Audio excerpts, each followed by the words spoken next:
Good morning! So last week I announced that I am trying to figure out how to do a podcast, possibly to replace these sales tips. And I got a lot more reaction than I thought I would get.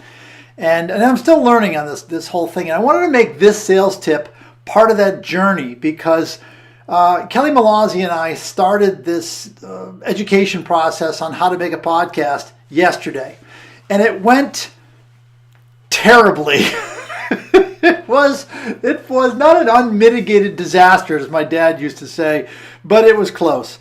And I take full responsibility. I don't know what the hell I'm doing. I have no idea how to make a podcast. But you know what? I am so grateful that it didn't go well. Because like I said to Kelly, if it had gone beautifully, if we had just this wonderful interview and everything was smooth, I would have learned nothing. Instead, it sucked. So there were a lot of lessons, and it went all the way through all night long. I'm sitting there playing pickleball last night, and I was telling the other guys that I play with, how everything went, and they're just processing it still. And I woke up this morning, I was still processing it, and I learned an awful lot. And that's the thing about disaster. One of my favorite books to read is called The 5 Elements of Effective Thinking, and it's a book about creativity. And I love this book. And in part what it does is it says, look, when you're stuck, just do anything, do something. Throw it against the wall and then pick it apart. What didn't work? So in about an hour, we're doing a second podcast. Now I edited the first one. It'll probably never go anywhere. It wasn't that bad. It's just that this is part of the learning process and I want to put my best foot forward. But the second one is going to be completely different because of the lessons from the first. You've got to start somewhere. We all get better in time.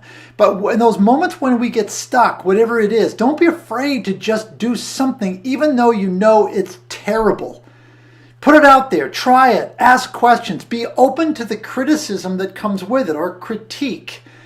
And hopefully things will get better for you as well.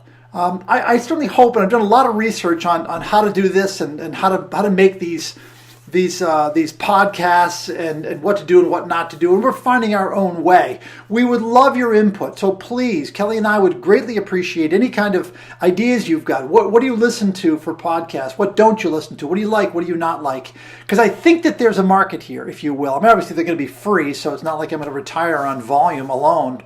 But still, I think there's something out there that these can be of great service to you. So please keep the comments coming. And for those of you who volunteered to listen to them, I will have something for you. Hopefully by the time you listen to this, but we'll see. So anyway, that's it. I'm going to keep you abreast with the progress of these podcasts. Have a great selling week, everyone. We'll talk to you next week.